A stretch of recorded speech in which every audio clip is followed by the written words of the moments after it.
I want to welcome you all to Gannet's Journey, and it's about planning and creating a legacy for life. I'm Amy Hosa. Mother Alex Gallego is Gannet's service coordinator, so we thought we'd present from a parent point of view as well as from an adult services coordinator point of view to see how it all gets implemented, and that's when the rubber hits the road. You see if it really works or not. Today, we're both going to be presenting back to back. There'll be plenty of time for questions after the session, but if anybody wants to interrupt that something's not clear at the moment, please raise your hand and I'll try to catch you. As well as when we have questions and answers, I'd love to make it more of a round robin so that it's not just us answering your questions, but we can share information with one another. So keep that in mind as well. We'd love to hear from you.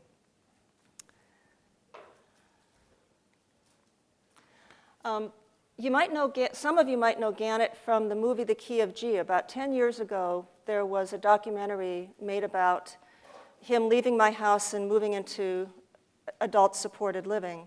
Have any of you seen that film? So a few people have seen that film. It documented about the 2 or 3 years that were Gannet's transition time from moving out of my house into his house, and I might refer to that movie as kind of the pivotal point in Gannet's life, and certain things happened then. It was really successful in the beginning, and then it failed in about 5 years because staff started leaving. So that's one of the things why I wanted to talk to you about person-centered planning, because we had to reinvent the entire system, the entire program, and Alex was pivotal in helping us create a working model that I think is going to sustain Gannet for his life. And that's what we all want as parents, is to give ourselves a concrete existence for our kids as adults. Our agenda today is, because of the young nature of the audience, and looking at all the pictures on the website, I thought instead of just going right into person-centered planning, we'd start with some of Gannet's milestones so you get to know him as a young child and to see where he came from, and so that you can really believe when you look at your kids that with the proper supports and the proper and good staff, your kids can have incredible lives as adults. And there is a future as an adult in their lives, and they can lead full, meaningful lives as independently as possible out in the world. You know, when I looked at Gannet when he was young, I never thought that was going to be possible, but he's got a great life. And what are the age groups of your kids? How many have like 0 to 6-year-olds in the room? Okay, 6 to 13-year-olds. And then 16 into transition in high school. So great, we've got about a third and a third and a third mix. And I'm glad all the young parents are here, because you can never start planning too early. And even if your kids are older, you could still start planning now and save yourself some of the heartbreak that we went through, I think, in our first efforts. I'm going to be talking about person-centered planning, which is the document. I've got 3 of Gannet's person-centered plans distributed around the tables. So feel free to look at them and then pass them on to the next table. All of this stuff, you've got handouts on your table, so if everybody can take a handout. All of these documents that I'm going to be talking about are online. Gannet has a website, gannetsnotes.net. So we've got the person-centered plan is there. You're welcome to look at it, download it. All of his milestones, I've got a 17-page document about his milestones, his learning strategies, kind of what we did, what we went through. So that's also online. So I'm just going to give you a brief overview of a lot of this, but all of those details you could download from his website. And Alex will be talking about task analysis and training. We've got some examples of that online as well as the individual slides as PDF files. And so when you see examples of his person-centered plan, I'm using them as illustrations. I'm not expecting you to read all the fine print, because you'll be able to go home and read it online at your leisure. So, so I'll talk about person-centered planning. Alex is going to talk about supported living and how all of this planning actually gets implemented in Gannet's daily life in his adult program. So we're going to take a look back at Gannet's milestones and events.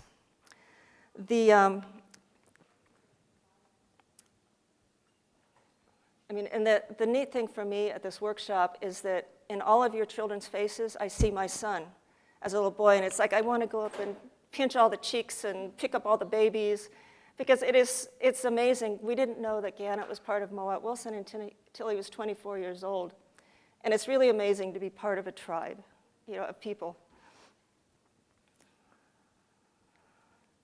So I've got little age markers at the photographs so that you can kind of see when he did what. But starting with gross motor skills, Gannet's coordination matured in fits and starts. And he started crawling at age 5, and he didn't really take his first independent stand and then his first feeble steps until he was 8 years old. So he's still very balanced, kind of tenuous in his walking, but he certainly learned to get around. We never had bowel management issues like many of you do, because Gannet got a colostomy when he was 1 month old. His Hirschsprung's disease collapsed his colon, and there was no other option for us. So he's had a colostomy for life. It's really easy to care for. If any of you have to face that decision, it's a really easy thing to care for if you get to that decision in your life. Gannet has seizures. He had grand mal seizures when he was about 6 years old. And then when he became an adult, he got frontal lobe seizures that kind of go off all the time, but they're both controlled by medication. The medication has side effects. I think it makes him drowsy. If you've seen the Key of G, you know that he went through cataract surgery. Gannet developed cataracts in both of his eyes when he was about 22 years old. That caused him to go completely blind for about a year, but he had cataract surgery. It was successful. He can see again. And I know Dr. Mowat mentioned teeth grinding as a typical Mowat-Wilson effect. And Gannet ground his teeth since he was a child, and it caused his teeth to get shorter and shorter and shorter. And just last summer, we had to do entire reconstructive mouth surgery, which is major oral dental surgery that your medical insurance likely will not cover and dental insurance will not cover. And it's very expensive to have it done. But just be forewarned that if your child does grind his teeth, keep track of it, because you might be facing a similar issue. Fine motor skills. Food was a great motivator for Gannet. He has a voracious appetite. So he was holding his bottle at 9 months old. He could hold a spoon and use a cup when he was 3 years old, but nothing else went into his hands. He had that tactile defensive mechanism going, and he wouldn't hold on to anything until he was about a teenager. And then he actually could hold something longer in his hands, so he could set the table with a glass and a plate. He could take laundry out of the laundry bin, pull vegetables, hold a hose for a car, but just for a few seconds at a time. You kind of get those. And he's still very tactile defensive. He doesn't do a lot with his hands. He stopped wearing a diaper when he was 9 years old. It was basically because the teacher said, he is not wearing a diaper in my class. None of my students wear diapers. And it worked. It's kind of like sometimes we make our kids more handicapped by fitting into their needs or what we think are their limitations. I didn't think there was any way, but sometimes we need a nudge from a good teacher to just say, hey, we're going to take it from here. And then with Alex, when he was in his 20s, Gannet decided he could take himself to the bathroom if he's got his jammies on. He could walk to the bathroom, pull down his jammies, pull them back up, and make it into the kitchen while Alex is brewing a cup of coffee for himself in the morning. So I never thought he could do that. So sometimes we need to let go to allow our children to grow. So keep that in mind. Early communication. We bombarded Gannet with communication ever since he was an infant. We just didn't let up. We didn't let him get out of it. Even if he resisted, but we kept on him. And we took gestures, we took tactile signing, we used facilitated communication, we used picture icons, photographs. And on the right-hand side, that cryptic organization chart that you see on the slide, that's basically telling people that if Gannet leads you somewhere, he's actually communicating. So if he takes you to the stove, it means I'm hungry. If he takes you to the sink, it means I'm thirsty. If he takes you to the front door. That's not always, people don't always assume that's communication. And Gannet still uses every single one of these means of communication. And we allow him to use any kind of communication he can to get the message across to us. And maybe because of Gannet's 36 right now. It's going to be 36 this summer. And so we didn't have the benefit of augmented communication when he was little, but by the time he was a teenager, we started using augmented communication in high school. And then now, like everybody else, we've got an iPad, and these are the applications that we use for his general conversations, pro lo quo.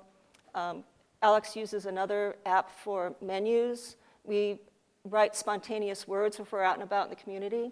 And then Pictello for telling stories, so we could have canned stories for Gannet to share with people.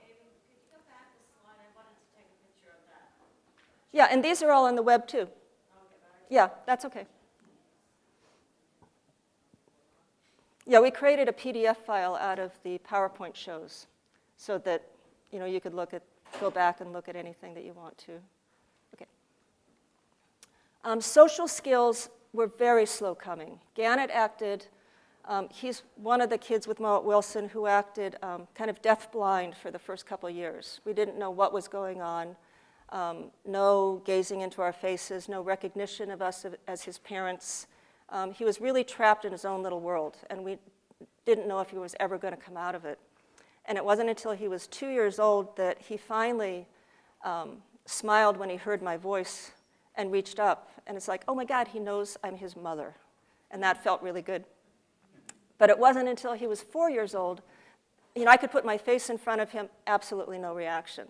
When he was between 4 and 5, it was the first time he recognized my face as being Mom when I picked him up at daycare, and it was like, Mom's here. And so that things developed very differently. Each sense developed at its own pace. So his sight, his hearing, his touch, everything came in at a different time, a different level, and it wasn't until he was about 8 years old that they all started really working together. They were like independent satellites out there and when we thought about Gannet, we said, we have to rewire his brain. Doctors kept on saying, have blind faith. Just keep on putting information in. Someday it's going to click. Someday it's going to come through. And it takes years and years and years. And then it finally starts coming together. So those of you with little ones, you're going to have a lot of patience in helping all of these things to mature and synaptic connections to put together. And then Gannet, having friends was always a goal on his IEPs, and he never really had friends. He liked people, he was social, but it wasn't until he's 33 years old, just a couple years ago, he actually started making friends among his peers, and it was really obvious that he wanted to be with them, and he enjoyed all these little making sounds back and forth and doing things. And to me, that was my, that really made my heart sing, because that's been one of my goals, that he can have real friends in the world, not just caretakers, not just other adults, but he really has deep relationships with other people who are his people. So I'd like to do, an introduction to person-centered planning. And the legacy that I'm talking about, of leaving a legacy for your child, is called a person-centered plan. And it's kind of like when you write a will, you leave a legacy to know where everything is going to go after you die. And that gives you peace of mind. Well, having a person-centered plan for your child gives you the peace of mind that you know that this will create a life of continuity for them, whether you're there, whether you're not there, whether it's day-to-day between caregivers. And so the legacy is really documenting their life. And typically, a person-centered plan is talked about when a person is reaching adulthood.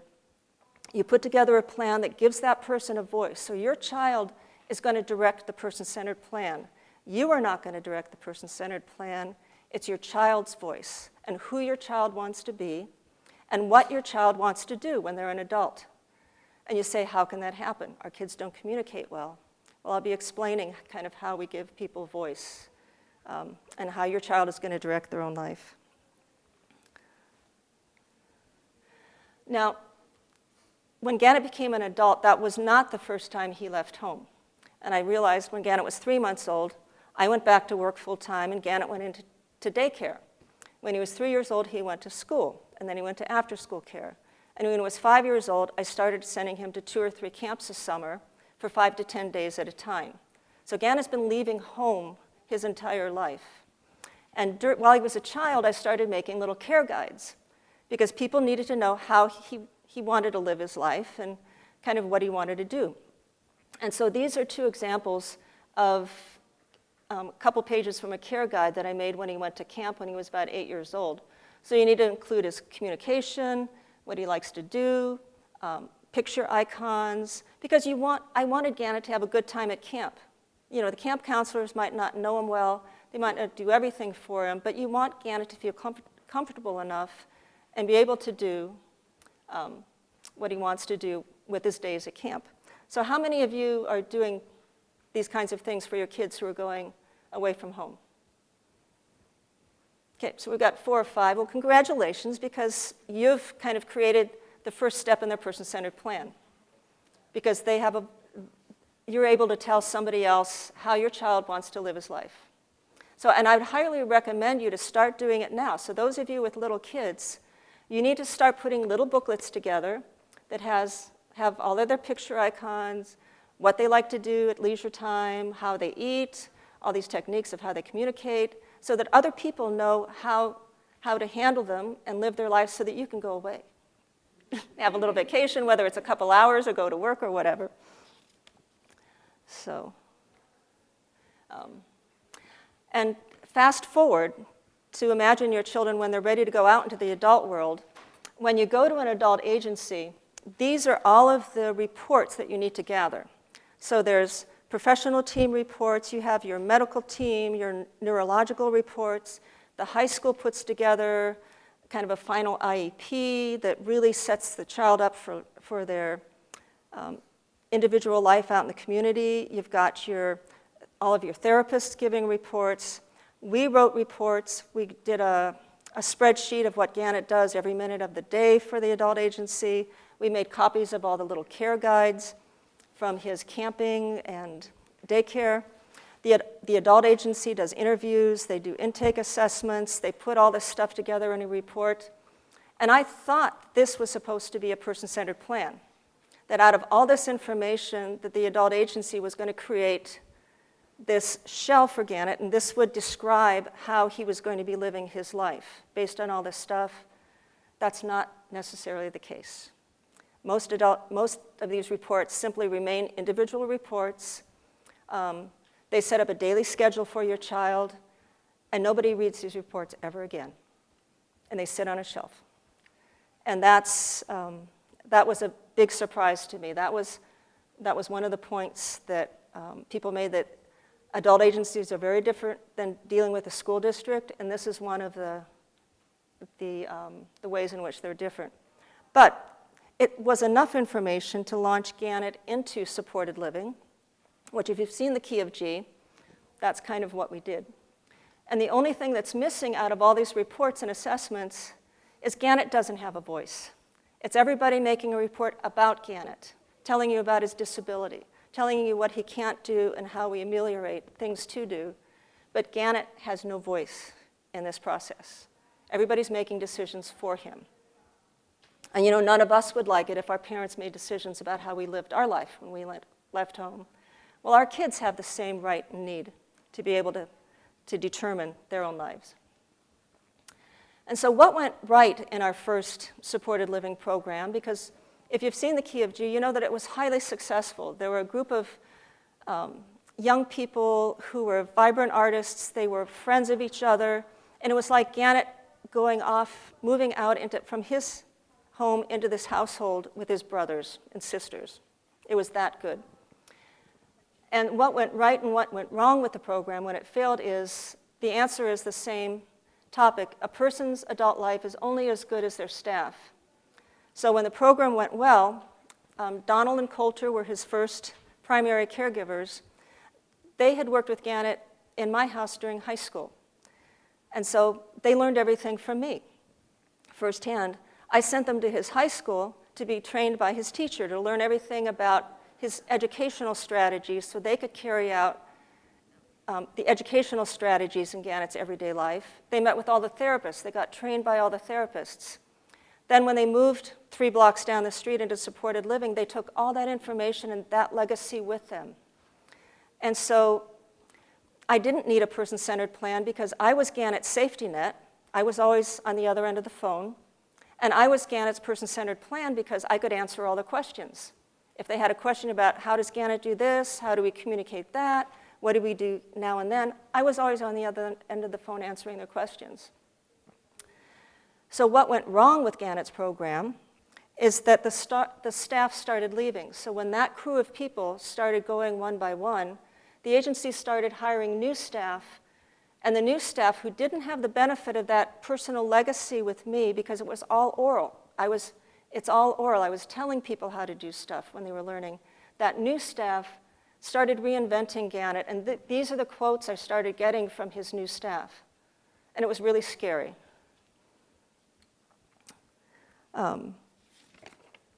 So I realized that there's no legacy anymore for Gannet. And I went to the agency, there was nobody at the agency to train them. I didn't want to have to go in and train staff every single time he changed staff. And adults, when our kids were adults, their staff changes quite frequently. You're lucky if you keep staff for many years. And there is nobody from the adult agencies who comes in to supervise the staff.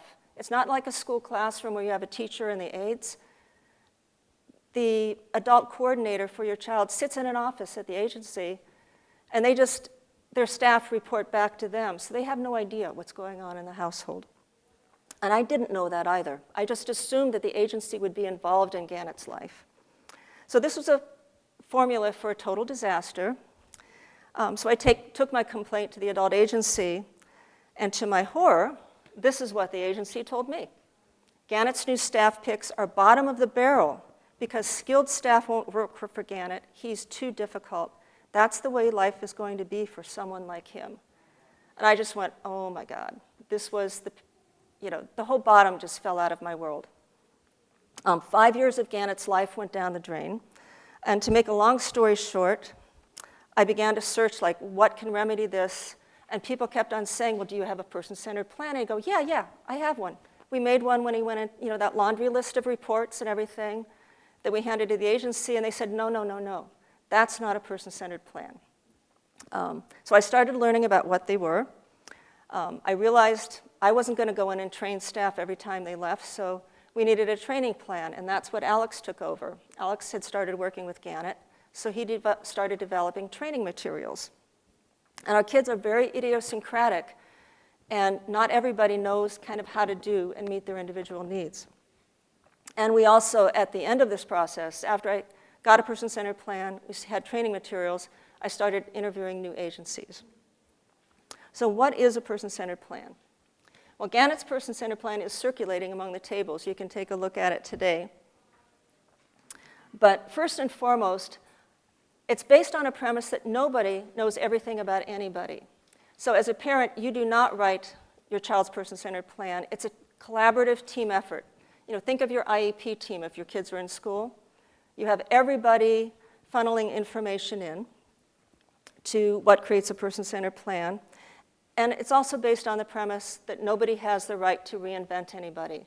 Nobody can come in and tell Gannet, this is who you are, and this is how you're going to live your life because I'm working with you now. And then the next person doesn't get to say, well, I think something else, so now you're going to be doing this, and this is who you are, and this is how you're going to live your life. It's very easy for that to happen with staff changes. So I'm going to read through this list just to kind of get it over with. So a person-centered plan gives voice to an individual's point of view.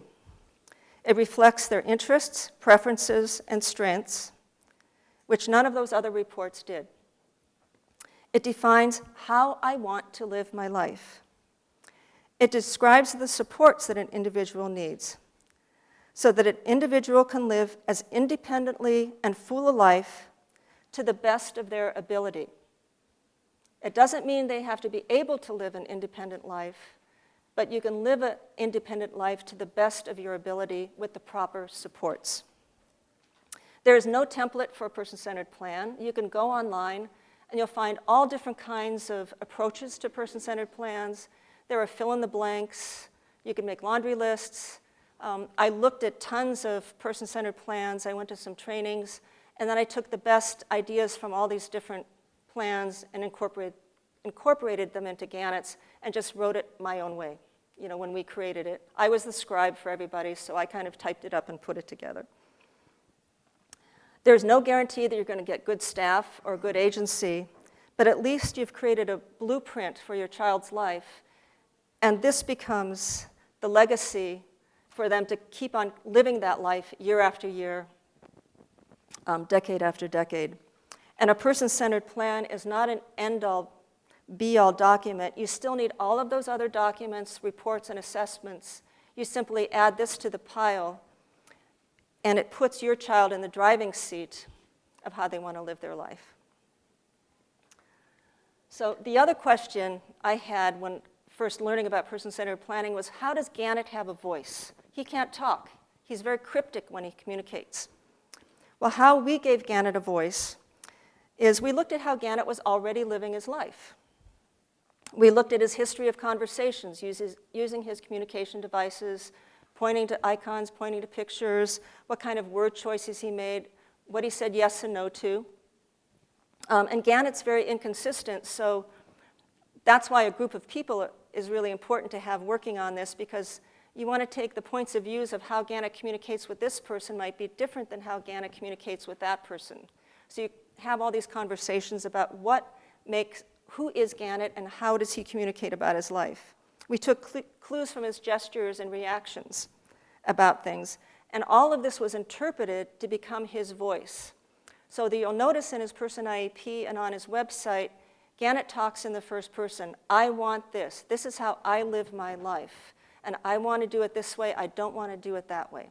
So, and we found that was really important to give it the first person quality, because people pay more attention when it's coming from your child themselves, not when mom is talking about them or some therapist is talking about them. This is Gannet saying, I'm talking to you, listen up.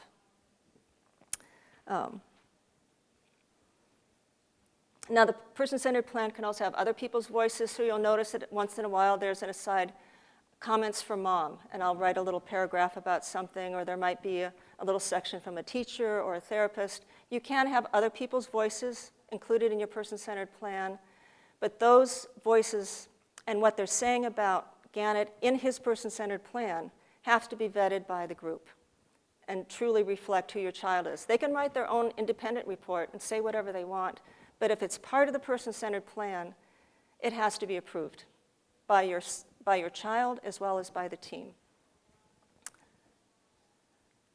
So these are all the kind of main chapter headings in Gannet's person-centered plan, and each chapter has a whole list of other topics below it. And as I begin to show you some sample pages from the person-centered plan, you'll begin to see why it's important and then how Alex uses it. When he speaks, he'll be telling you how he uses it. So Gannet is in his adult service for his home life is called supported living. Because Gannet has a colostomy, that was really his only option in life, is to go into supported living, rather than a group home or a community, or otherwise it was a nursing care facility, and I would never let my son live in a nursing care facility. So supported living gives the individual the right to choose everything about their own life. That's the premise of supported living. And Gannet was 18 when I started exploring, so where is he going to be? I don't know when I was going to be ready for him to leave home, but I thought 18 was a good age to start learning about this stuff to prepare for it. So I learned that supported living allows Gannet to say, it's my life. I get to choose where I live, who I live with, what I do, what I eat, where I go, who my staff are, who my friends are, if he wants to have a love life, what are his preferences and his dreams. Gannet, not me, gets to choose these things. As his conservator, I can suggest things and keep things in wraps, but to truly honor Gannet's life and going into supported living, he really has these choices. needless to say, I thought it was crazy. I was afraid that this is maybe not suitable for somebody like Gannet, but I had to accept it because it was his only option. What made me more relaxed and come to grips with all of these abilities is that the person-centered plan helped to define how Gannet makes his decisions. And because his life is described in the person-centered plan, people know that, oh, this is an appropriate decision for Gannet, or this is totally an inappropriate decision for Gannet. So it helps to set parameters on Gannet, but it also allows him the freedom to make his own choices when he can. And there's a section in there about how Gannet makes his choices about his life, and when we have the right to say no, when we have the right to let him fail. Because sometimes it's really good that our kids, if they make a choice, they can fail, and they learn from that. As parents, we don't let our kids fail too often because we always want them to be successful. It's important, as a parent, you need to let your kid go and allow them to fail. So. And these are just simply, I've got pages of examples from the person-centered plan. Don't feel you have to read the right-hand side. They're simply there as illustrations. So one of the most important questions is, who am I? Gannet wants people to know he's intelligent, capable, and he's inconsistent, but he's cooperative and loves new ideas. You know, somebody can reinvent him as somebody who wants to stay home and watch TV all the time.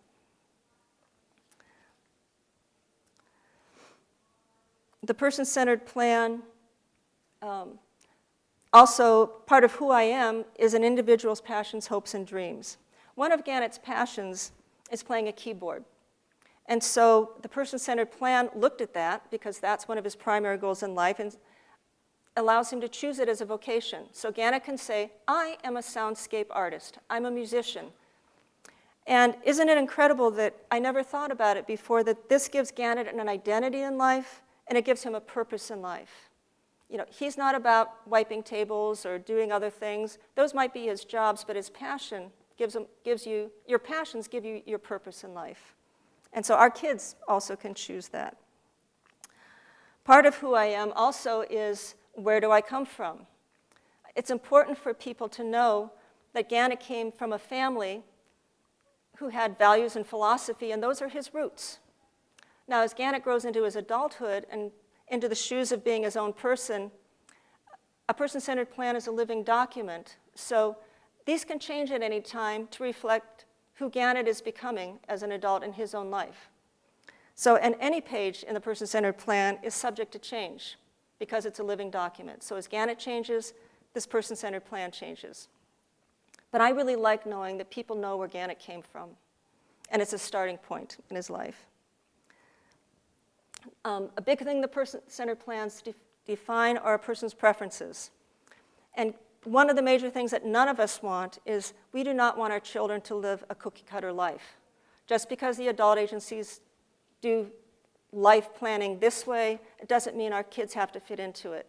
You know, our kids have the right to choose how they want to live their life, what I like and what I don't like. Even if it's how they look, even if it's what makes them happy or what makes them upset. It's important for people to know this so our kids feel comfortable in their lives. Another part of Gannet's preferences is how I live my life. Gannet wants you to know, he lives in San Francisco. He wants you to know his activities, what his favorite activities are in the city. He wants you to know about his life at home, what his favorite foods are, what he likes to do at home, where he wants to hang out, if he takes care of his garden. And I like this one. It also, Alex came up with this one. It's like, what makes me feel comfy and cozy at home? You know, anybody else's report would not have this information in it. But I like the fact that Gannet can feel comfy and cozy in his own home. You know, the preferences section goes on to describe vacations, holidays, activities. It introduces people to Gannet's families and friends and what kinds of relationships he has with people. You know, how Gannet lives his life also includes his skills and how he interacts with his staff.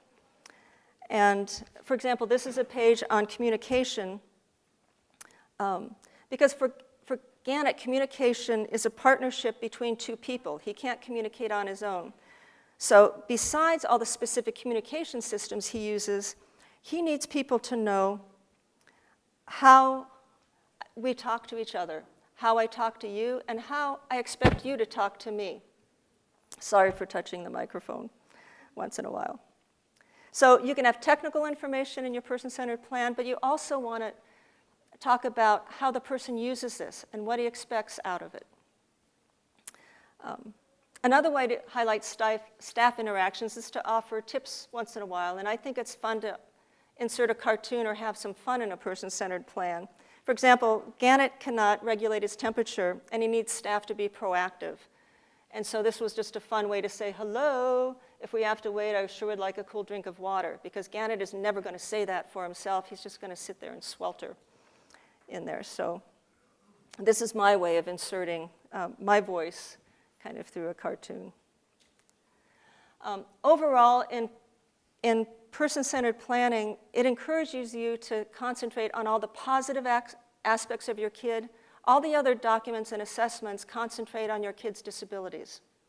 You know, what's wrong with their communication, how we can ameliorate it, all of their challenges and everything else. A person-centered plan, you get to highlight who they are by what they can do, not by what they can't do. So even with issues such as abilities and challenges, behavior, communication, personal safety, you want to highlight the good stuff, because overall, Gannet is a really cool and affectionate guy, but he's got some really bizarre and intense behavior problems. You know, he goes, and he goes off on you, he's banging his head into the wall, and we don't want people to know him as his aberrations of going off into the dark side. We want people to know that he's a cool and affectionate guy, and that's what your person-centered plan helps you to do. And we know we all have medical issues, so the person-centered plan is a great place to say, yeah, he has all these conditions, but this is how you diagnose them. This is how you rate them. Do I call 911 or do I use a household remedy? You know, it allows people to really understand how you interact with your child based on their medical needs or all their equipment and supplies and everything else. Now, the next 3 slides are going to deal with staffing issues, because in supported living and in a lot of other programs, that it's kind of a more contemporary idea that our children are in control of their lives, and they really are the employers of their staff. Gannet is considered the employer on these issues. So he wants staff to know how he wants them to work with him, because what we realized when the program failed, everybody thought they were a caregiver. Basically, Gannet was a little puppy dog, and they were leading him around. They were cooking for him. They were keeping him fed. They were taking him to the bathroom, making certain he was safe, but that was it. Gannet does not want people to take control of his life. He gets really upset when people do that. So he wants you to know that sometimes I want you to be hands-off. That means I want to do this independently by myself because I'm proud of that. I take pride in my abilities. Sometimes I want you to be a facilitator. That means you might have to set up the situation specially for me so that I can do it as independently as possible with the fewest amount of prompts. Sometimes I need you to be an assistant. That means I need you to do everything with me because I need help to do this. But I don't want you to do it for me. I want you to help and assist me when I need the assistance. And then sometimes I do need a caregiver. I need you to cook dinner. I need you to help clean the house. I can't take care of myself when I'm sick. You know, the colostomy bag. All of these things, and sometimes you have to be all 4 of these things in one activity, but you can't just be a caregiver with Gannet. And so it helps Gannet get the proper kind of care, and it also helps the agency, if they have this kind of description from you, to let their staff know that these are their staff duties. They are not babysitters. You know, in Gannet's job description for his staff, he says, if you're thinking about being a babysitter, please don't apply, you know, because I have these expectations of you. And we were also able, I know everybody can't do this, but we were also able to get staff pay differentials based on the fact that we needed facilitators, not caregivers, for Gannet. So it helped us in setting up his model of care. Another staff issue that Alex is going to go more into is orientation, consistency, and training. Because Gannet might have 9 staff, but he wants to live one life. When we had the untrained staff in that period of time, he was going 9 different directions, a different direction with each different staff person. So Gannet wants people to know, I want to be the same person every day of the week, no matter who is with me and where we are.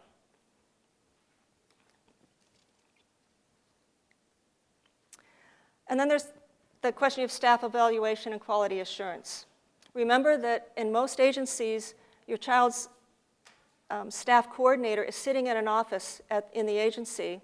They're not watching what people are doing in the household or out in the community. And their checklist is going to be, did you show up today? Great, you did a good job. Did you keep to the schedule? Did you address the goals? They're looking at those kinds of staffing issues in their evaluations. But Gannet's checklist as an employer is, am I living my life my way? Am I being facilitated so I could be as independent as possible? Did you allow me enough time, or did you take over because you were too busy and it was just easier for you to do it yourself? So all of these things, these are 2 different quality assurance goals, and you want to make certain that your child's needs are met, not just the agency's needs are met in the staffing. And the final part of our, part 2 of our person-centered planning and the last slide kind of ends the person-centered planning part of this that's in the document that's going around. There are 2 other parts of person-centered planning that we worked on, and Alex is going to talk more about task analysis and training. But do all of you know what task analysis is from your kids' school education programs? Anybody? No? Okay. Well, usually your teacher will be training a skill, to use a tape recorder, to eat their lunch. They'll break down the activity to all its key components. Like first, if you do the tape recorder activity, first you have to make visual contact with it. Then you have to get your hand up and push a button on it. And then you have to sit there and listen to it. Or you might have to pick up a tape and put it in the tape player. Then you have to push a button. So each component of that can be learned in different segments. And it all makes one big activity. Well, normally you don't do task analysis for adults. That's kind of an educational system program.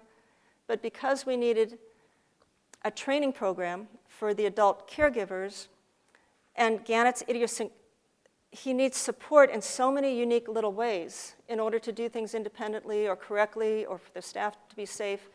We broke down all of his activities for the staff so they know that, actually, Alex is going to go over that. I won't get into it. But, and ask your teachers about it, because your teachers can help you. They're all trained in task analysis and breaking down their programs. And the adult agencies, when I brought this up with them that we were going to be doing this for Gannet, they rolled their eyes going, oh, trust us, trust us. Our staff know how to work with kids. Staff know how to work with kids like yours. Don't worry about it. It's, we know how to do our jobs. And I said, no, I'm worried about it. Gannet has such unique needs, and all of your kids have such unique needs, that the staff need to know how to deal with them in a comprehensive way. Because what they normally do, what they call staff training, is the new staff comes in and shadows the old person for 3 to 5 days, and then they're considered the expert on your child. And the new staff goes away and nobody supervises them.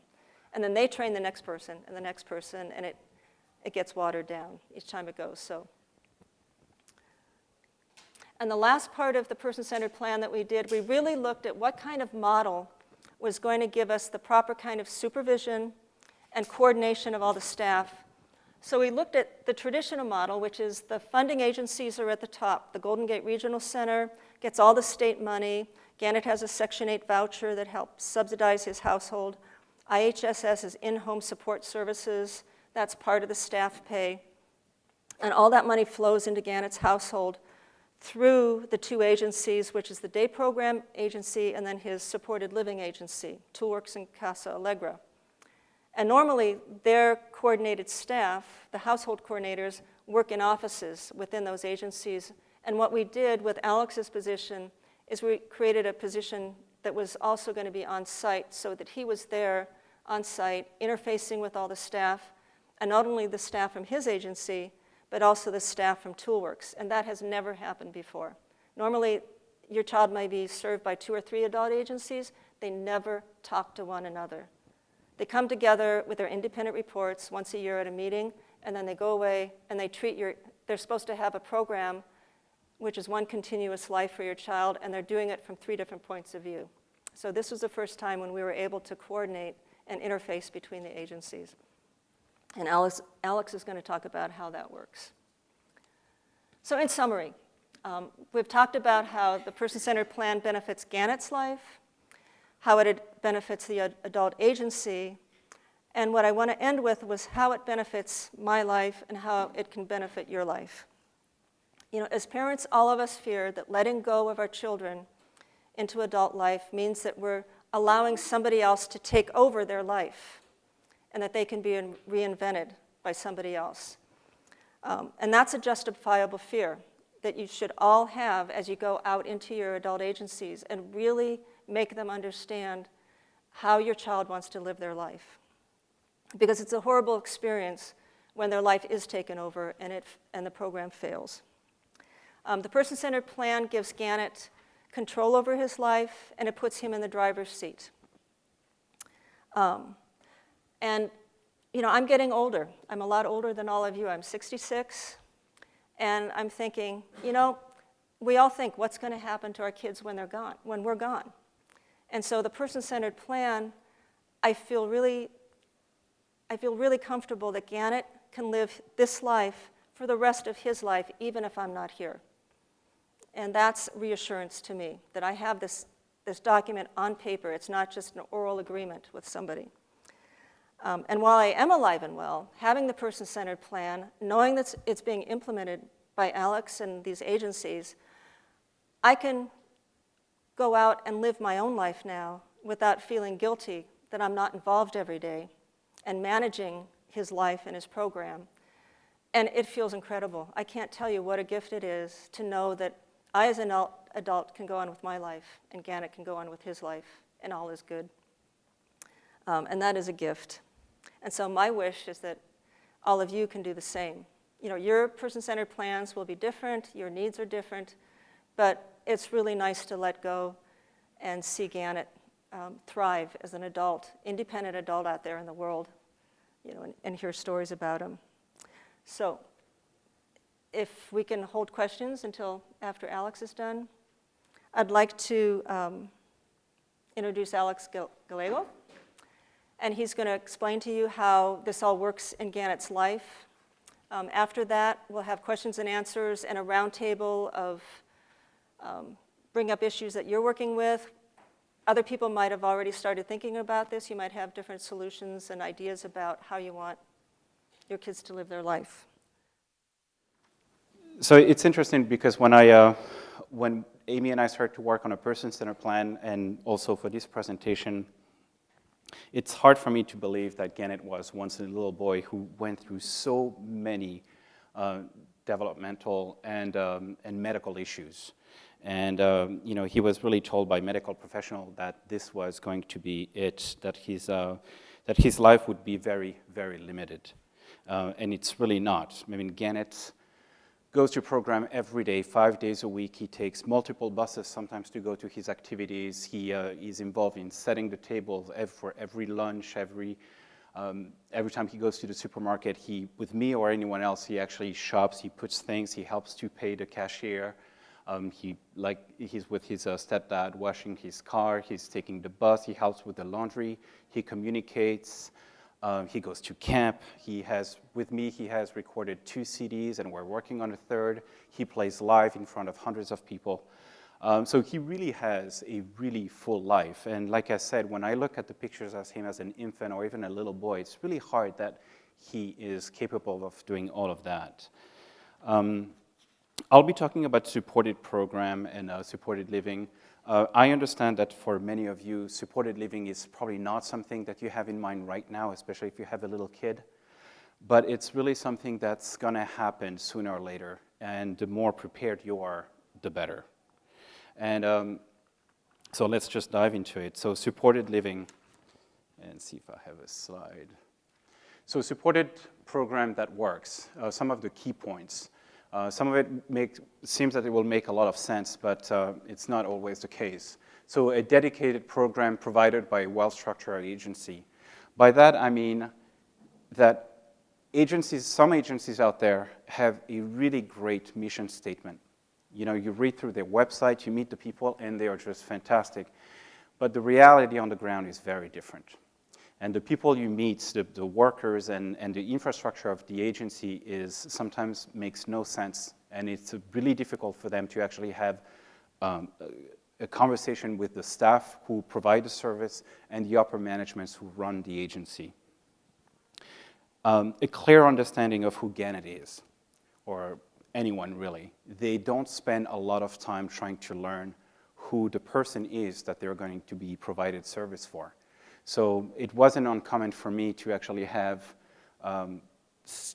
people coming and working and trying to get to know Gannet for 2 days, and then they would actually send someone to work with Gannet.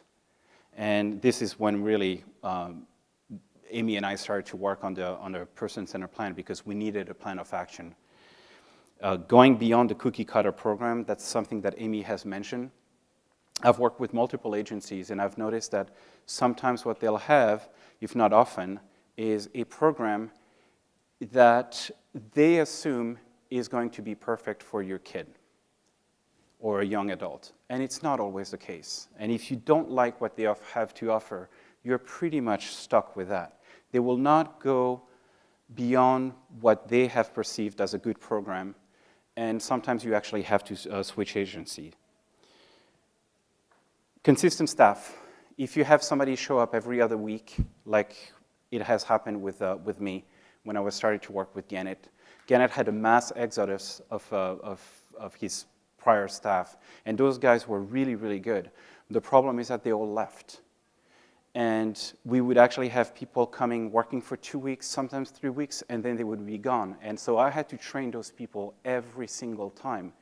And that was really time-consuming, especially if you know that you're training a person who is not going to stay. And sometimes you know that. You know a person doesn't have his or her mind into this job, and it's very difficult. Solid communication between agencies and staff. Again, information has to go both horizontally and vertically. If an agency doesn't have staff meeting where the people from the upper management, middle management, the coordinators, the supervisors, and the staff talking to each other, it makes really no sense to even talk to them. And that information also has to travel horizontally between the staff. I found out that, supported living is just like any other job out there. There is a lot of interpersonal conflicts between people. This guy doesn't like to talk to this other guy, and whatever they're doing that might be great individually, that information is not transferred. And it basically stays with the person who is working on that day with Gannet or really anyone. So let's see. So when I started to work with Gannet, and after Amy had finished the person-centered plan, one of the main issues was to implement the person-centered plan. And so we had to make it all work. And one of the criteria was that everybody had to be on the same page.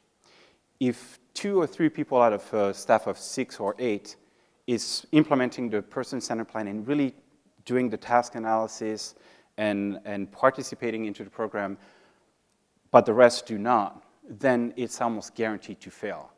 Using the person-centered plan as a source of information, when a new person starts, you really want them to read a person-centered plan so they know who the person they're providing service for is. And you would be actually surprised, again, that there are a lot of people who show up, they're very nice, but they have no idea who they're taking with to program. They don't know their history, they don't know their medical history, they don't know how they were as a child. They really don't know anything. They mean really well, but that's just about it. So treating the person-centered plan as a living document, as Amy said, the person-centered plan is not written in stone. It's not the 10 Commandments. You can add to it. You can amend to the document.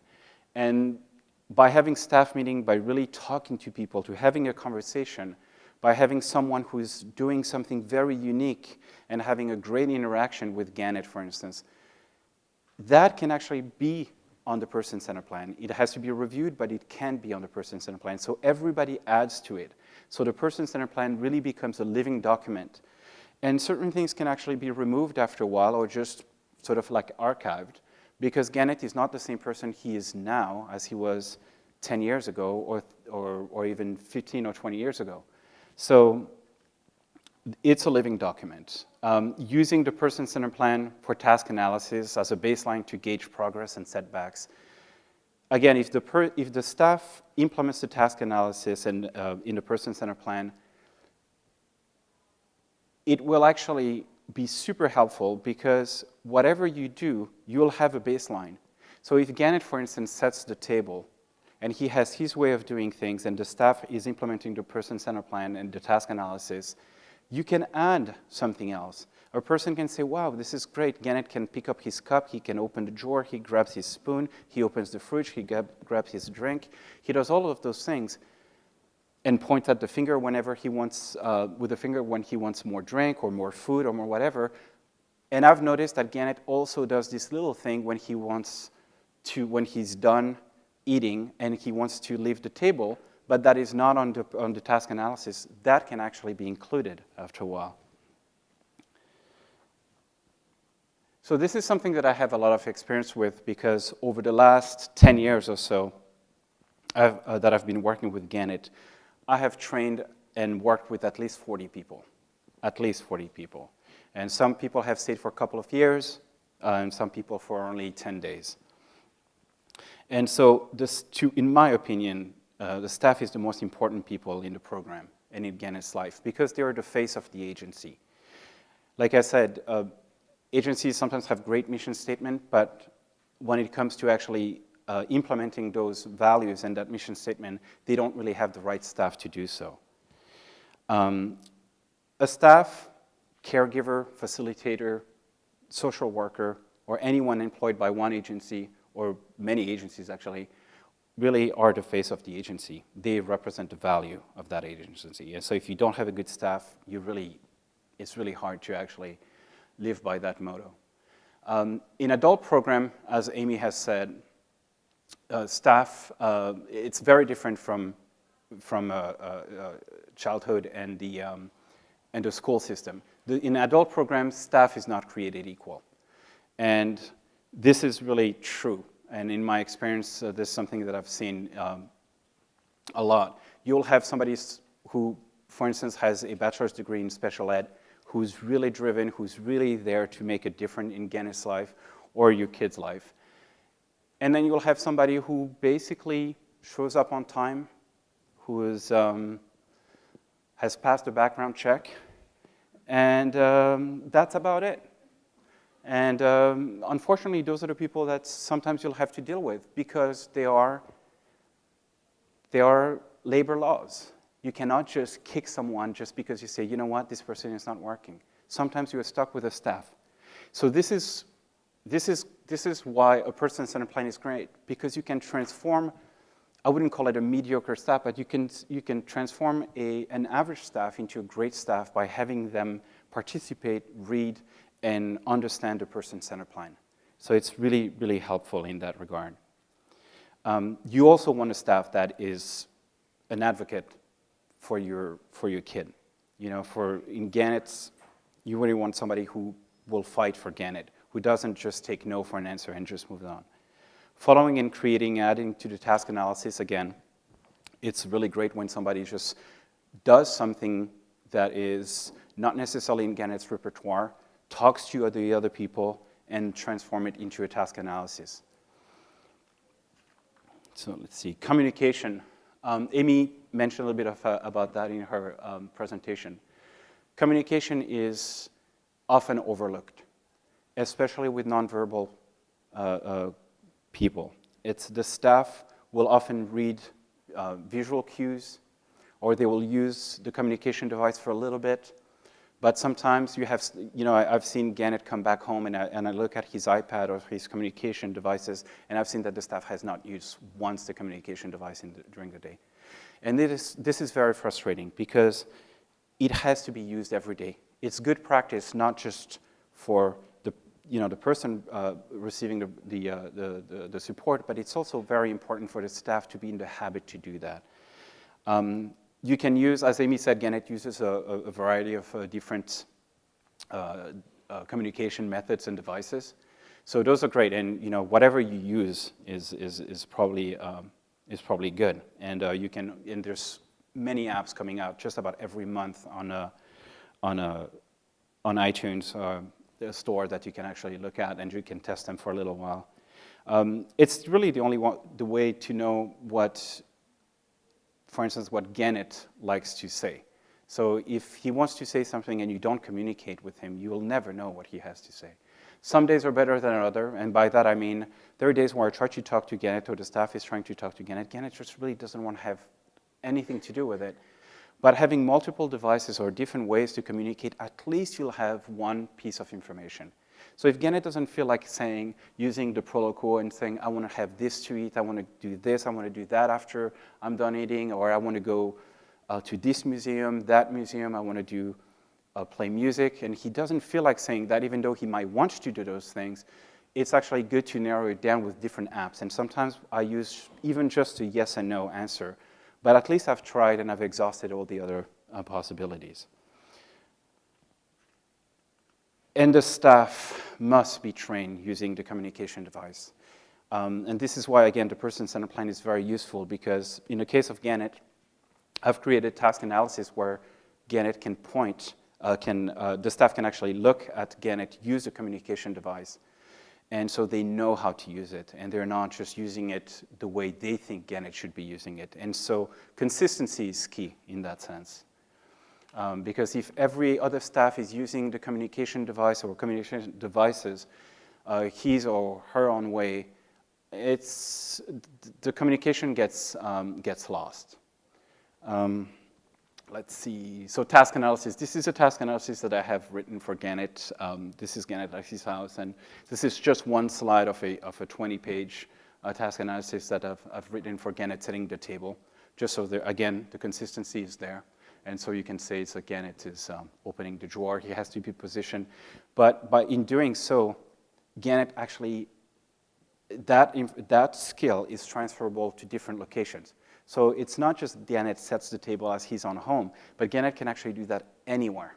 And that's really great, because when Gannet goes to cooking class, for instance, with his day program, he can actually walk somewhere, and he sees a fridge, and he understands that this is a fridge. This is where my drinks or my food is going to be in, and I'm going to open it, and I'm going to grab whatever I want. So that really is one of the benefits of a task analysis. The one thing I will say, the most important thing on this slide is like the information passed orally becomes diluted and vague and sometimes completely lost. When I first started to work with Gannet, as Amy mentioned, he had a really great group of people, really great artists, great open-minded people. The problem is that as one after the other left within pretty much about a month's time, all of their trainings, all of their activities that they performed, because it was done so individually, it was lost when they left, sorry. And so that was really a great loss in Gannet's life, because all of those people really knew how to do one thing. They were, like I said, very creative, and they thought outside the box, but that information was completely lost.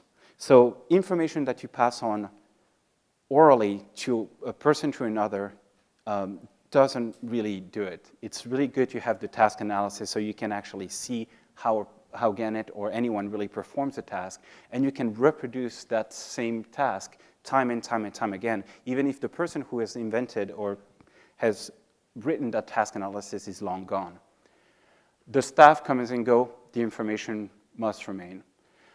Task analysis helps in creating a baseline upon which new tasks, a more complex addition can be added to an existing one.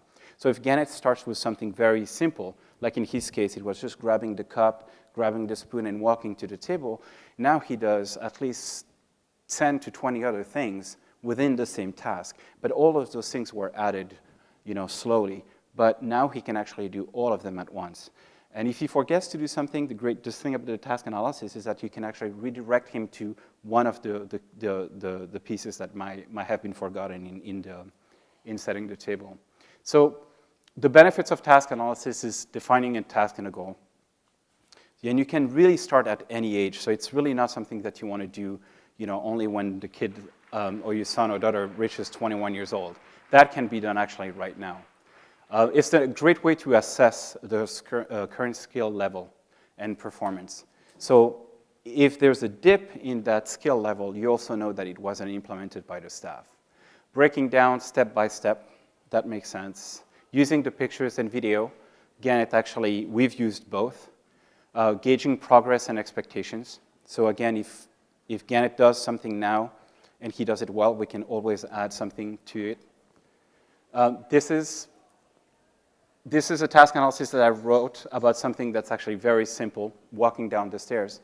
But somebody once showed up at Gannet's house, picked him up to day program, and I closed the door, and I heard this bang, and Gannet had headbutted his staff. That was simply because nobody knew how to walk with Gannet down the stairs. So little things, and just about, we've made at least like 20 task analysis for all the things that Gannet does, but it really pays off. And he's also a lot faster in the task that he performs whenever you have a task analysis. Because after doing it for a couple of times, Gannet really knows what he's supposed to do, and the staff as well. So also, this is one page of a task analysis that we have on his website. And I think I have one more slide about task analysis, but just to show you something completely different. This is a task analysis that I've made for Gannet swimming. Gannet loves therapeutic swimming, and here he's in a heated pool, and he just loves it. And so Gannet does a lot of different exercises, but in order for him to do so, he has to be in a specific area of the pool. He has to be prompted to do certain things. And this is, again, just one slide of a many-slide task analysis. But this is something completely different, but it actually is very helpful. So if I'm not there to take Gannet to the pool, somebody can read the task analysis and can do it. So again, you don't want to have information that only one staff can perform. You want to have, with the person-centered planner task analysis, the benefit is that everybody can do it. Gannet can go swimming if I'm not working with him. Gannet can set the table, he can do all the many things that he does himself, whether I'm here or not, or even whether his mother is here or not. And that's probably the main takeaway from the task analysis and the person-centered plan. I didn't know this was a video. There we go.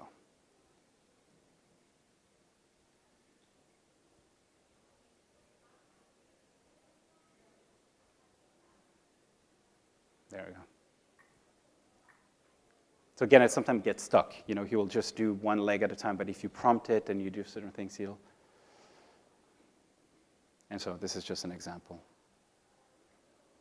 All right, so just to sum it up, person-centered plan is the way to go. There's really no downside of having a person-centered plan. It's time-consuming, but it's something that you'll really benefit from it. Implementing the person-centered plan, this is something that has to happen because otherwise it makes really no sense to even have it. Benefit of task analysis, there's a right way to do things, and we know it's basically true. And so it creates a legacy, and there you go. So thank you very much. And I think, Amy, do you want to say something else? No? Are we pretty much done? Those are some of the resources. We have task analysis. We have the person-centered plan on Gannet's website. There's also, Gannet has recorded a couple of CDs, and there also you can play them in videos. And so if you're interested in what Gannet is doing. And I think that's it. Thank you.